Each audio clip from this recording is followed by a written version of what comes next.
Hey, quickly before we get into the video, I quickly wanted to share some news about the Signal/Premium group we have. Because over the last couple of weeks, going into the summer, but also the rest of the year, we have started drawing up some plans for spot accumulation of coins like Bitcoin, XRP, but also Solana. So for example, how we started was buying Bitcoin. We actually had limits right here from 100,000 into 98,000. Went in big, are making a lot of profit right now. So if you're interested in spot accumulation plans like that, outside of future signals, consider joining. But that's it for now. Just wanted to let you know about that. And now let's get into the video. Good morning, everybody. Welcome back to Cilinix Crypto. Hope you're all doing great, and welcome to this new video right here on Hedera. Been a while since I covered this because the price action has not been amazing, as most of you know, but still wanted to do an update on it right now. Wanted to give you my full thoughts. I mean, the thing with Hedera, which personally, which technically and structurally was not great, was the failure to hold this level right here, right? So between 16, it's a bit of a strange level, but between 16 and 15.5 cents, that was the main level where I was looking at and thinking, that's where preferably the price holds. So that's also the level, for example, that we reclaimed right here in April. That's where we had a fake out below right here, the 7th of April, after all the tariffs, etc. And we were unable to hold that. Now, there are some things fundamentally and technically that make me say, all right, well, we can reclaim that. And that's ultimately also why I wanted to make this video. But at this point in time, I do want to be clear that it doesn't look great. I mean, if you take a look at the fundamentals for Hedera, at least the metrics here, so TVL, but also DEX trading volumes, app revenue, maybe stablecoins are actually good, but I am not certain. Stablecoins could also be better. But no, I mean, it's just not good. And you can see the volume right here as well for Hedera, also not great, and in a downtrend. So therefore, at this point of time, I don't think you should buy Hedera.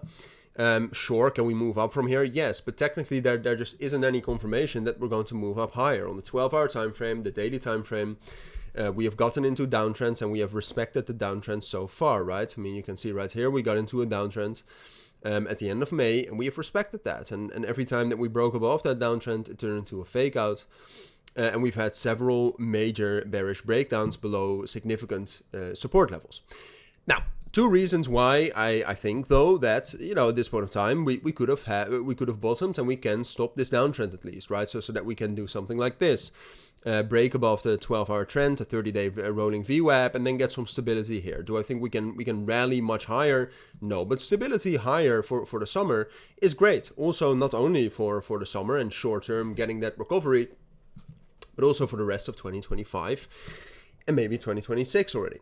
But the reasons why I think we can actually do that is that this is the first time that we've actually had a relatively good bottom forming, right? I mean, you can see that the last time we had volume like this, and this is in no way the same volume as what we had in April.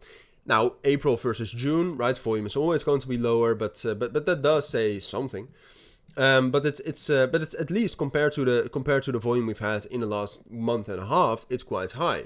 And then what you can also see here on the 4-hour time frame is that we left some imbalances to the downside right here, and also right here. And two things. I mean, imbalances. A lot of people say, well, that's bad. We have imbalances to the downside. Those are going to be filled. And to a certain extent, that's true. But every strong move starts with an imbalance to the downside.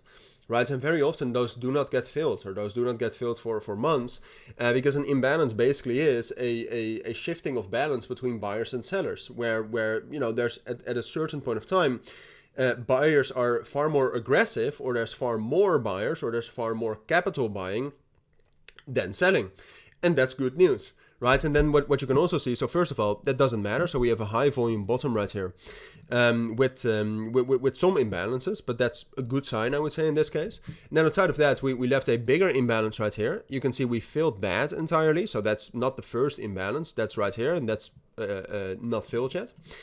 And now we got a pretty strong reaction right here from the lower end of that fair value gap and the 7-day rolling VWAP.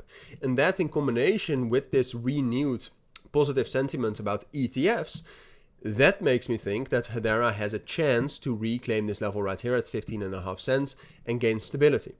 Now, do I think that's most likely? Like I said, as long as we have not done that, as long as we don't have that confirmation, I would say no, unfortunately. However, so I would say assume that we're just going to consolidate down here. I don't think we're going to drop down lower for now, for the summer, for the short term, as long as there's no major bad news. So this is what I still think is most likely, but I think it's very, very useful for you to keep an eye on 15.5 cents. Because the fundamentals and also to a certain extent the technicals do support a breakout above that. So if we actually do get that, you should be ready for it and you should be ready to act.